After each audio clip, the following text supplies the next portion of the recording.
Hey everyone, Joshua here. How's it going today, everybody? How you feeling? How you feeling? Are you excited? You don't have to be excited. It's okay. Whatever you're feeling is fine. It's so easy to get caught up in good and bad and right and wrong. And I need to feel this. And I need to be happy and excited and inspired all the time. But life is not about that. It's having the whole human experience, and what we attach, the value that we give things, that just tends to frick people up. So that's kind of what I want to talk about today. Why sort of the self-help stuff doesn't work. And I don't want to say that it never works, because there's a lot of value to reading books that can help you to expand your mind and to help you grow and change and see who you really are. But a lot of times self-help puts people in this really weird state where you're actually creating more problems than you're fixing, because you're starting to see all these things about yourself, and then you get into this state of continual judgment and needing to be better. So we're going to kind of do a video on that today, and I'm just going to bring up some points and just want to make it very clear. I'm not coming to you as some expert or guru or some master who's got it. I've got it all figured out and listen to my dogma and this is the way. It's nothing to do with that. I really believe that everyone has the tools to awaken up to truth. Everyone has the tools to be their own master. And if you're looking to someone else too much, you're just going to get stuck. And that's another piece of self-help that we're going to talk about. So remember, me, yes, I've had a lot of success and I get to do the things that I love and travel the world and I have money and have great friends and community and all blah, blah, blah, blah, all the stuff. But I created that life for myself, and I came into that world without having any of those things, and I figured out how to do it, which is why I'm sharing with you, because I know that you can do it too, because I did it. It's kind of like, if I can do it, trust me, you can do it. No matter who you are, where you are. This information I'm sharing has nothing to do with financial status or race or color or education levels or any of those things. The stuff that I share is for anyone, and I really truly mean that. I wouldn't be sharing it if it's only for the few. So I can't prove this stuff to you. All I can say is try it on for yourself. If it feels right, if it feels aligned, and it works for you, cool. If not, go on to the next thing. It doesn't matter to me. As long as you're finding what you need, that's great. So first off, as you may know, January 11th, I'm starting my mentorship group, so it's still a little bit of time, but it's almost over to sign up. We've got some slots left. Click the link below.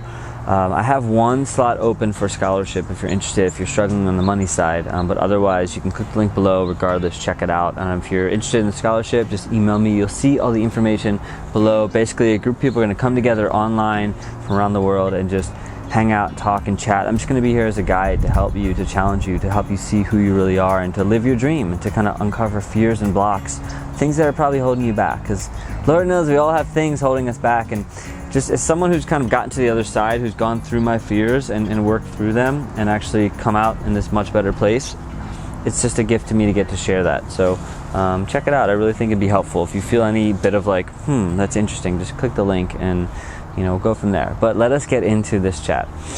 So why doesn't self-help work?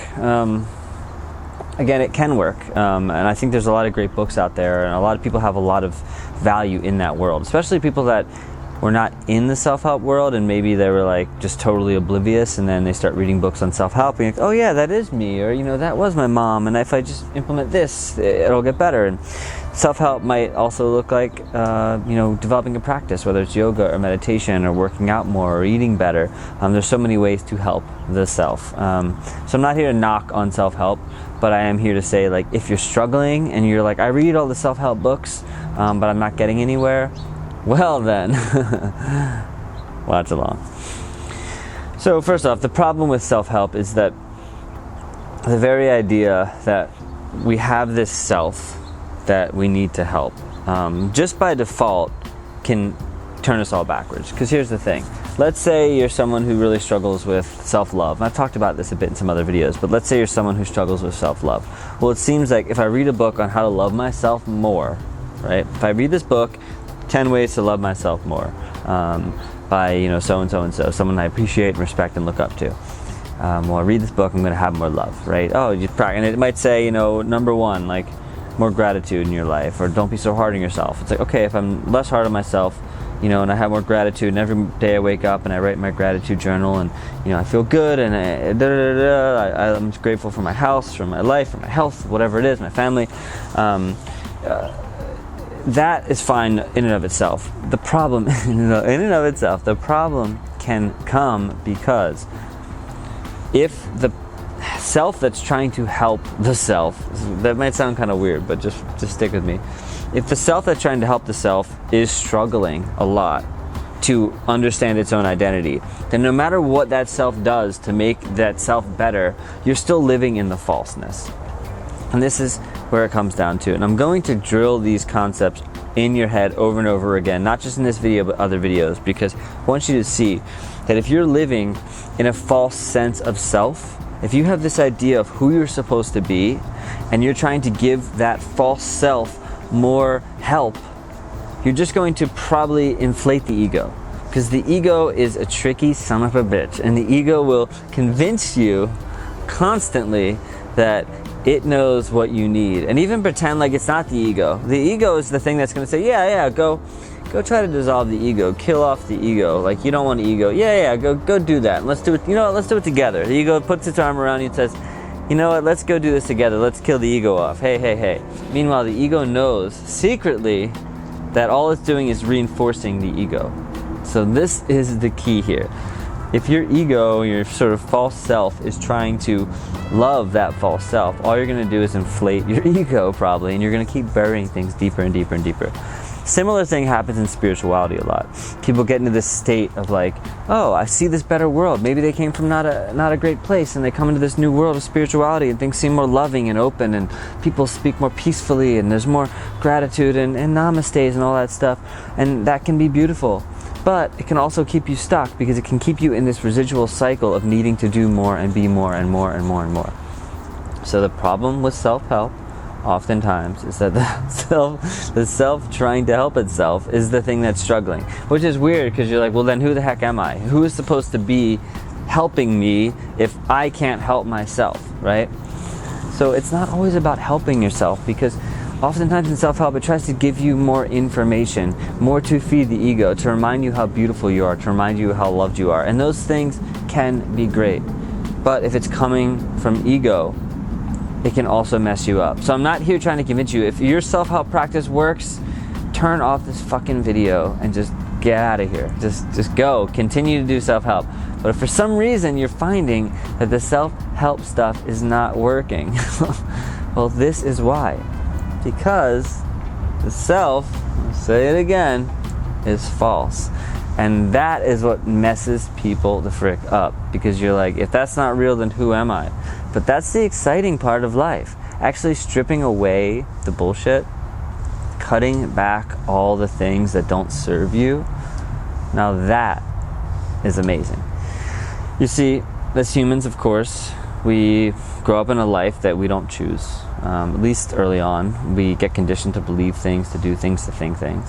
And we have all these assumptions. And even the good things. If we don't examine the things that are good, if we don't examine in our life what is good, what is necessary, what is helpful, we're going to be being driven by this false self. And it's not just like, well, it's a false self that I created. It's probably something that's created completely externally from you for the most part. Like I said, through the pressures of family and job and work and society and books and movies and romanticized ideals and all this stuff. So, you need to look at it.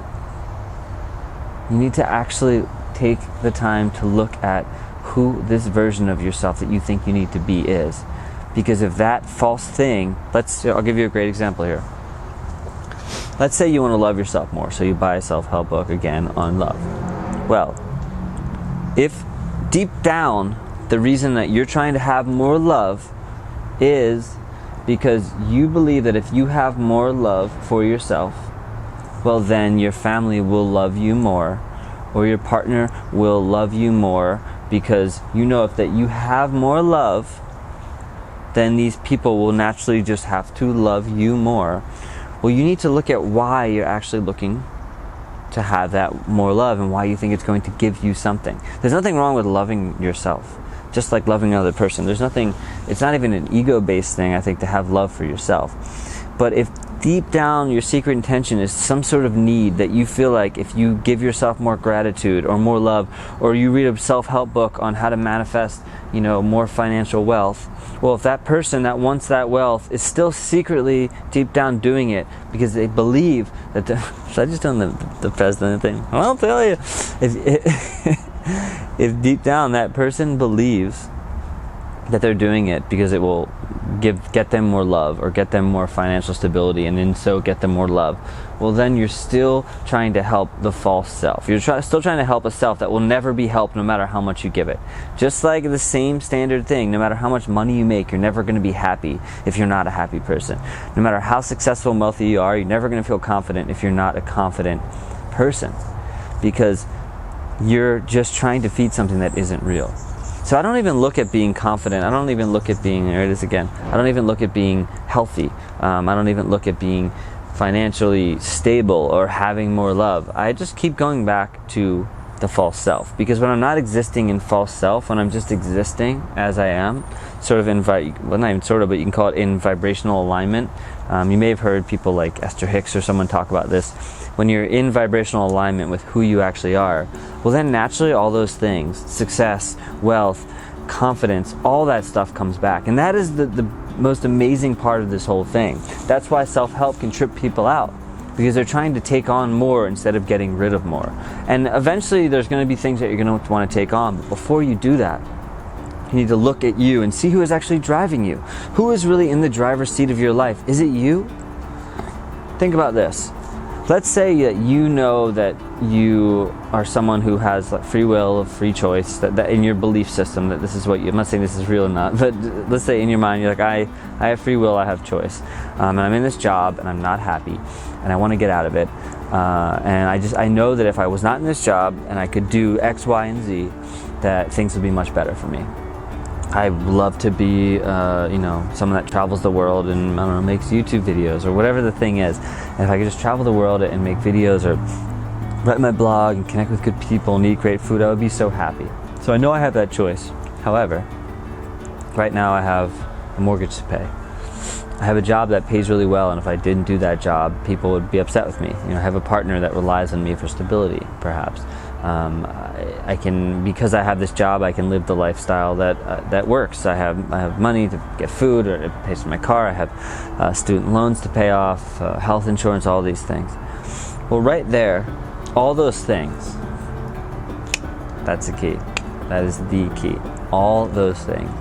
So here's the thing. When you have all of these things that you think you need to support your life, those are the false things. And you're living in this false reality. You're living in this space where you believe you need to have all those things to support who you are. So that will, no matter how much you think you have this sense of free will, no matter how much you think, well, okay, I could do those things, but you actually don't even have that choice. That choice is completely off the table, because the self that you're living as believes deep down that other life, the travel, the blogging, whatever it is, anything that you, any dream, is just completely off the table. So just naturally by default, you're actually shutting your life down. So self-help can be really helpful in this way, of course. However, it can also be the thing that's keeping you stuck, because if you're getting into this state of like, I just need to be grateful. Here's a great example. If you read a book about gratitude and being grateful for what you have, well, okay, you just need to be grateful for what you have. So you read a list. Well, I'm grateful that I do have my house and I have a good job that pays well and all these things. Okay, well, that can be a beautiful way to look at your life, and sometimes having more gratitude just naturally makes things better. However, again, if you're getting stuck in this cycle of I just need to be grateful for what I have, well, then you're actually not making a choice, because what you have is still based around this false life that you built out of fear.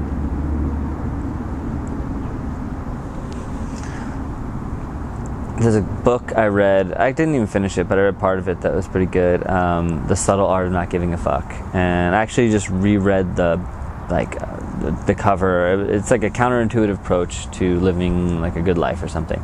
And basically in the book, in some ways, I think it kind of touches on some of what we're talking about. It's like this concept of not giving a fuck. A lot of self-help almost gives too much of a fuck, and it gives too much to you to do, which keeps you in this cycle of feeling like, okay, am I grateful enough? Am I not grateful enough?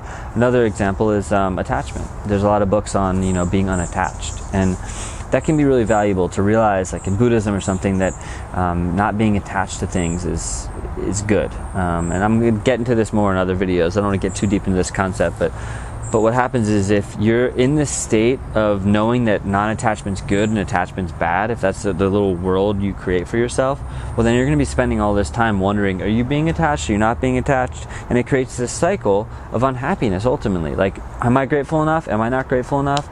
Am I helping the self enough? Am I not helping the self enough? You're still living in this dualistic society. So actually look at the self that's driving you and recognize that it's completely false. And there might be some things that you like, and I'm not saying you can't hold on to them and do whatever you want, but you should still look at them, because even those good things can sometimes be the things holding you back. So examine them. And upon examining them and looking at them, writing them down, getting clear on them, if they seem to be helping you, I'm not here to tell you not to do them. Do whatever you want. I really don't care, as long as it feels right to you. But here's the biggest thing.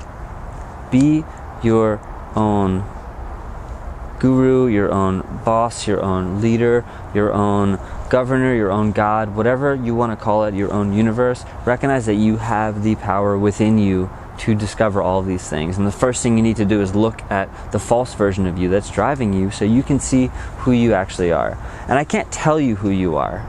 I didn't know who I was beyond the false veil of fear that I had created. But when I started to burn it all down, there was a new lens that shone through. And suddenly the life didn't look like, oh, well, I should do this but, or well, I could do this but. Suddenly everything made sense.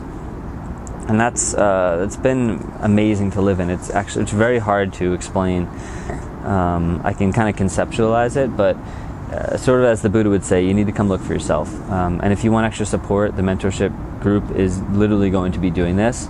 And if there's fears you have around money and that stuff, fine, just send me an email. youenjoylifemusic@gmail.com. We will talk and we'll figure it out. And like I said, I have a scholarship position available for a much reduced rate, because this is the work we're doing. And some people can just go do it on their own, that's great, but other people need support. And if you need support of a group and you want accountability and guidance from me, I'll be there to guide you. But regardless, this stuff, when you start doing it and you start unraveling the falseness of your life, amazing things happen. But you have to be willing to go there and willing to maybe put away the things, all the knowledge. There's a lot of knowledge out there. I could sit around and debate people all day about Eastern philosophy, Western philosophy, is this right, is that? I don't care about any of that stuff. Just because I can have a conversation about it doesn't mean it actually serves me. It's so easy to take on more knowledge and to act smart. Have you ever done that before? You know people that are like, they're super smart and they're like, whoa, that guy really knows his points and facts and he can really argue someone. Like, I don't care about those things, because points and facts have nothing to do with truth and life and reality. They're just things that you're reciting. But to actually get to know yourself, to authentically express yourself, that is a totally different ball game. And if you want to actually start doing the work, which I'm guessing if you're here you probably already are, you just don't fully understand it yet because you're still trying to make sense of it, and maybe you feel alone in the world. But this is a huge piece of this channel, and I know this is a huge piece of what I'm here to share, because there's enough stuff leading people in the wrong direction. There's enough content that confuses people and maybe gets them. I actually had a great talk with my dad yesterday about my mom about spiritual, like the spiritual and self-help marketplace. A lot of it is a marketplace, and there are some great authors out there that I love, but a lot of it's just to sell books. Someone's got their new, 15 ways to do this, or how to, the power of whatever. There's always a new power of something, and it's like, it doesn't mean there isn't good information in those books sometimes, but a lot of it is marketing, and you have a book deal, and you need to sell books, and you have a catchy title, and you need to do all those things, and that's fine. However, if you're getting stuck in that space, if you're reading too much stuff and you're finding that, like, okay, this worked for me for a bit, on to the next thing. Okay, that worked for me for a bit. Just like dieting, it's like going from diet to diet to diet. If you actually want to do the work, start looking at yourself and seeing how it's guiding you, maybe incorrectly. And don't try to just keep building up more knowledge, because adding too much knowledge is just going to distract you more from actually looking at who you are. Also, just a side note, I'm really excited. Just got the final edits back from my book, Conversations with Your Best Friend. Speaking of books, but it's hard to explain, but it's like the opposite. I actually call it a no self-help book. about, the subtitle is a no self-help book about the things our parents didn't teach us. It's really that simple. It's just a book to help you look at yourself. So keep an eye out for that. It will be coming soon. And it's been great chatting with y'all. Please comment in what are some things you're struggling with that you'd like to work on. Also, sending me an email is a great way to do that too. I just find that like having that bit of inspiration, there's a lot of things I can talk about that I'm experiencing in my life, but if there's something you're going through, I'm happy to figure out maybe doing a video like kind of around your subject. We'll talk to you soon. Peace.